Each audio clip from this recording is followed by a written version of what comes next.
साथियों, मैं कल रात में कलकत्ता से वापस लौटा। मैं 6 दिन के लिए उधर गया था। इस नियत से गया था कि मैं मालूम करूं कि ज़मीनी तौर पर लोगों के रिश्ते कैसे हिंदू मुसलमान के बीच में कहीं नफ़रत तो नहीं है। दूसरा, जो प्रगतिशील संगठन हैं उन लोगों से संपर्क जोड़ूं और कुछ विद्यार्थियों में और कुछ वर्कर्स में जाके आज के जो सवालात हैं, लॉकडाउन हुआ, रोज़गार हुआ, स्कूल कॉलेज का बंद होना हुआ, उस पर मैं चर्चा करूं। मैं कई इलाकों में घूमा तो एक सबसे स्ट्राइकिंग चीज़ तो मुझे ये हुई कि जैसे वहाँ का प्यारा बागान है, बेग बागान है। प्यारा बागान में गरीब हिंदू रहते हैं। एक कमरे, छोटे से किचन के आकार के कमरे में ही रहते हैं, उसी में उनकी रसोई पकती है। पानी के बर्तन बाहर रखे हैं, कॉमन नल से पानी भरते हैं, कॉमन टॉयलेट में बाथरूम वगैरह जाते हैं। तो काफ़ी गरीबी की सूरत है, लेकिन घर साफ है, मुसलमानों के भी और हिंदुओं के भी। और ज़ाहिरा तौर पर उनमें कोई नफ़रत नहीं है एक दूसरे के लिए। बल्कि मुस्लिम आबादी में तो मैंने ये देखा कि जब भी मैंने बात की कि भाई हमारा पर्चा देखें, इसमें हमने 2 बातें कही हैं कि आपस में न लड़ें धर्म जात वगैरह के ऊपर। हम लोगों को लड़ाई लड़नी है सरकार के गलत कानूनों और नीतियों से। तो हमने खुले दिल से इस बात को पसंद किया और कहा कि ये बहुत अच्छा काम आप कर रहे हैं। हिंदू बस्तियों में भी कुछ लोग मुझे मिले।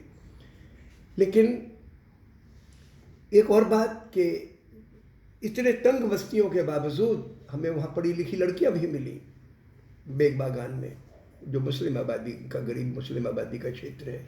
एक लड़की तो बीए में पढ़ रही थी, कुछ लड़कियाँ 10वीं 12वीं में पढ़ रही थी। इसका मतलब कि लोगों में लड़कियों को पढ़ाने की लालसा है और इतनी गरीबी के बावजूद बच्चे पढ़ते हैं। एक बात अच्छी लगी मुझे वहाँ पे कि सरकारी स्कूलों में लोग जाते हैं और सरकारी स्कूलों की पढ़ाई का स्तर से लोग संतुष्ट हैं। लेकिन लॉकडाउन का जितना मुझे था, लॉकडाउन से परेशान तो लोग हुए, कुछ लोगों ने चर्चा भी की और काफ़ी परेशान हुए। लेकिन जैसा बिहार के चुनाव में लॉकडाउन एक मुद्दा था, रोज़गार एक मुद्दा था, यहाँ पर वो मुद्दा उतनी एक तीव्रता से नहीं है। बल्कि कई इलाकों में, इन इलाकों को छोड़ के बाकी इलाकों में मैंने जब पर्चे बांटे, करीब 2500 पर्चे मैंने खुद ही बांटे और 1000 हमारे साथियों को दिए हमने, तो उन्हें बांटे। 5000 पर्चे तो ले गया था, लेकिन 1500 बच गए।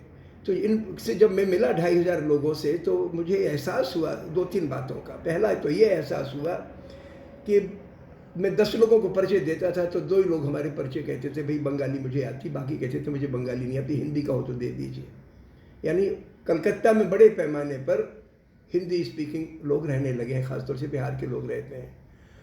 और कई लोगों ने तो खैर हमारी बात को पसंद किया जब मैंने वर्बली समझाया कि हम क्यों घूम रहा हूँ। लेकिन कई लोग ऐसे भी मिले जो जिनका झुकाव भाजपा की तरफ था। तो भाजपा का कोई लॉकडाउन या नोटबंदी के लिए अप्रिशिएशन नहीं था, बल्कि उनका ज़रा जो उनका सांप्रदायिक एजेंडा उसकी तरफ झुकाव था। वो मुझे बड़ा आखर गया। बल्कि एक जगह तो ऐसा हुआ कि जब मैं हावड़ा मैदान के आसपास पर्चे बांट रहा था एक बाज़ार में, तो 2 लड़के आए। एक लड़का मुझसे बोला काय का पर्चा है, तो मैंने समझाया उसको कि ये घमंड और घृणा मिटाने का पर्चा है ताकि देश एकजुट हो। बोले आप हिंदू हो क्या? मैंने कहा हिंदू तो हूँ, लेकिन इस देश का तो रहने वाला हर मुसलमान, ईसाई सभी हिंदू ही है। तो बोले हिंदू को कट्टर होने की ज़रूरत है, पर्चे फेंको। आप एनआरसी को मानते हो क्या? हमने कहा एनआरसी तो बहुत गलत है। तो थोड़ा नाराज़ हो गया वो और कुछ उल्टा सीधा बोलते चल पड़ा। देन आई रियलाइज कि अगर मैं तो बूढ़ा आदमी और थोड़ा बातचीत करने का मुझे सलीका भी है, अगर मेरी जगह कोई नई उम्र का लड़का होता, मुसलमान लड़का लड़की होते, तो वो उसकी ज़िंदगी दूभर हो जाती। यानी इस वक्त कलकत्ता में ऐसे एलिमेंट्स विजिबल हैं और काफ़ी अच्छी खासी तादाद में विजिबल हैं जो एसरसन के साथ कहते हैं कि मुसलमानों को यहाँ नहीं रहना है। और ये बात मुझे बड़ी अखर गई।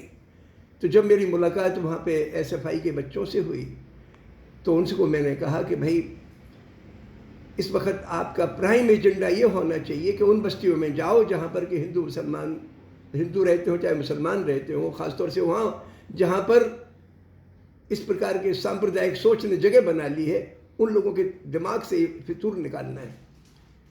ठीक है, आपका उन्होंने जाहिर किया कि ममता की जो पार्टी है वो नफरत इस प्रकार के तनाव को उसने जन्म दिया है। अरे हमने कहा उसने कुछ भी किया हो, लेकिन जिन पॉकेट्स में नफरत की राजनीति घुस रही है उनमें आपका काम है। वही मेरी मुलाकात हुई वहाँ पे टीएमसी के सांसद नदीम साहब से, नदीम उल हक साहब से। फिर मेरी मुलाकात हुई सीपीएम के पुराने सांसद के पूर्व सांसद सलीम साहब से, और तमाम लोगों से मुलाकात हुई जो प्रगतिशील संगठनों से जुड़े हुए हैं। उनका दर्द देख के मुझे सुकून तो बहुत मिला कि इन लोगों में नफरत के लिए रोकने के लिए एक टीस लगी है कि नफरत रुके। लेकिन एक आपसी पार्टियों की जो रंजिश है उससे ऊपर उठने की भी ज़रूरत है। इस वक्त मौका इस बात का नहीं है कि आप टीएमसी या कांग्रेस या ये जो सीपीएम है या दूसरी और पार्टियां हैं, नॉन बीजेपी पार्टियां हैं, ये एक दूसरे के मीन मेख निकालें, ज़रूर निकालें, चुनाव के वक्त निकालें। अभी चुनाव में 4 महीने का वक्त बाकी है। अभी तो ज़मीन पर जाके आपको सांप्रदायिक जहनियत का प्रतिकार करना है ताकि लोगों के दिमाग से फितूर निकल जाए। और आप समझ लें कि गरीब आदमी का दिल बहुत पवित्र होता है, बड़ा साफ है। उस आदमी के अंदर गहराई में घिरना नहीं है। बहक जरूर जाता है कि साहब आप हिंदी भाषी बांग्ला भाषी का एक भेदभाव खड़ा कर दो। उनके वहाँ इलाकों में जगह जगह बन गए, हनुमान जी के मंदिर बना दिए गए हैं, रईस लोगों ने, मारवाड़ी लोगों ने बनवा दिए हैं, तो उनमें उनके ज़रिए कम्युनलाइजेशन का एक दौर चल रहा है। अरे भाई, इबादत का काम घमंड बढ़ाना नहीं, नफरत बढ़ाना नहीं है। हमें उन मंदिरों में इंसानियत का पैगाम, इंसानियत की कल्चर खड़ी करनी है। अभी वो तो बिल्कुल एक इमारत की शक्ल में है, नफरत के अड्डे ना बनाए उनको हम। तो इसके काम के लिए जो पढ़े लिखे बच्चे हैं, प्रगतिशील सोच है। और मुझे सुकून इस बात का है कि दिल्ली की तुलना में कलकत्ता में प्रगतिशील लोगों की तादाद ज़्यादा है, उनका कमेंट्री ज़्यादा है, गहरा है, बड़े नेक नियत लोग हैं। कई ऐसे प्रगतिशील संगठन के लोग मुझे मिले जो किसी पॉलिटिकल पार्टी से नहीं जुड़े हैं, उनको सत्ता की राजनीति में दिलचस्पी कम है, लेकिन चाहते हैं कि भाई हमारे यहाँ पर किसी किस्म का भेदभाव ना हो। वहाँ पर एक रेबेका स्कूल चलाते हैं मामून अख्तर साहब, उनके स्कूल में 6,500 बच्चे पढ़ते हैं। कम फीस का स्कूल है, 200-300 रुपये महीना फीस लेते हैं। उसमें 80% बच्चे हिंदू हैं, मुसलमान हैं, 20% हिंदू हैं। मुस्लिम इलाके में बना है वो, वहाँ पे एक तकिया पाड़ा एक जगह है, तो वहाँ पर है वो। और वहाँ पे जब मैंने देखा कि करीब 60 लड़कियाँ बैठी सिलाई सीख रही थी, उसमें हिंदू भी थी, मुसलमान भी थी, और उनके अंदर सब कह रही थी कि हम तो हिंदी पढ़ पाएंगे, बंगला नहीं पढ़ पाते हैं। हमने कहा कोई बात नहीं, मेरे पास हिंदी के परिचय नहीं है, मैं बंगला के लाया हूँ, लेकिन बिल्कुल खुलापन, तो कोई घृणा नहीं। तो मैं समझता हूँ कि जो नया ये जुनून पैदा किया जा रहा है, अदरवाइज बंगाल की में पार्टीशन के बावजूद वहाँ पर धार्मिक उन्माद नहीं रहा। मैं चाहता हूँ कि उस संस्कृति को फिर से रिवाइव किया जाए जो पिछले 70 वर्ष की वहाँ संस्कृति रही है, जो नई घृणा की राजनीति घर करने लगी है, उसको रोका जाए। तो एक बात तो ये, दूसरी बात ये कि जब मैं शांति निकेतन गया तो शांति निकेतन में बहुत अफसोस हुआ कि वहाँ के विश्वविद्यालय में 100 बरस से जो विश्व भारती है रविन्द्रनाथ टैगोर का, और रविन्द्रनाथ टैगोर वो शख्स है जिसका ह्यूमनिज्म की दुनिया कायल है। वहीं पे काजू नजरुल इस्लाम उस बंगाल में, वो भी एक बहुत बड़ी शख्सियत है जिसकी हर आदमी इज्जत करता है। तो उस मुल्क में, उस जगह पे विश्व भारती में हुआ ये कि 100 बरस की एक मेला लगता था और उससे मेलजोल बढ़ता था। हिंदू मुसलमान सब आते थे, कारीगर और गांव के लोग आते थे, उसमें कल्चरल इवेंट होती थी और जिससे बिल्कुल इंसानियत का पैगाम फैलता था। इस बार के जो वाइस चांसलर महोदय हैं उन्होंने कहा कि हमारे कैंपस में नहीं होगा वो।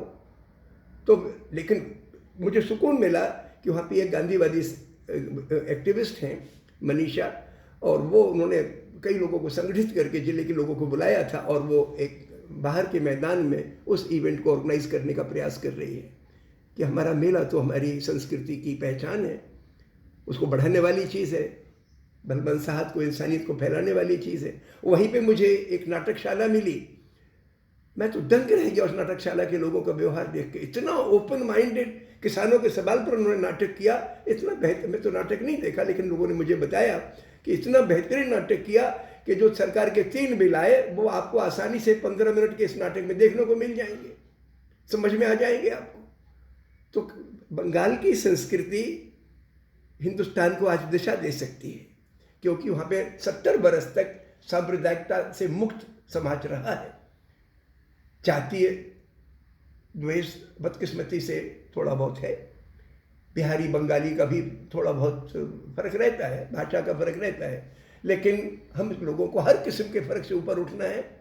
लड़के लड़की का फर्क हो, भाषा का फर्क हो, क्षेत्र का फर्क हो, हिंदू मुसलमान का फर्क हो, कोई फर्क हो, ये सारे के सारे एकदम सतही हैं। और मैं चाहता हूँ कि इस चुनाव में ये मुद्दे न बने, तोड़ने वाले NRC, CAA, इस प्रकार के सवाल आंदोलन के मुद्दे हैं, ये चुनाव लड़ने के मुद्दे नहीं हैं। चुनाव हमेशा लड़ा जाना चाहिए उन सवालों पर सरकार की जो जिम्मेवारी है, सरकार को अकाउंटेबल बनाने के लिए। रोजगार का मसला है, इंसाफ का मसला है, शिक्षा का सवाल है, इन सवालों पर फोकस करने की ज़रूरत है, ताकि सरकार जिस चाहे वो है सच बोलने वाले आदमी को कहे तू देशद्रोही है, ऐसा नहीं।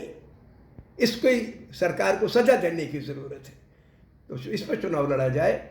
और मैं महसूस करता हूँ कि अभी से लेके चुनाव आने तक हमें माहौल पहले बदलना है, ताकि चुनाव के लिए कंड्यूसिव हो। जिस माहौल में उन्माद होगा वो सही सत्ता नहीं ला सकती, वो जुनूनी हुकूमत लाएगी, और जुनूनी हुकूमत किसी कम्युनिटी के फ़ायदे में नहीं है।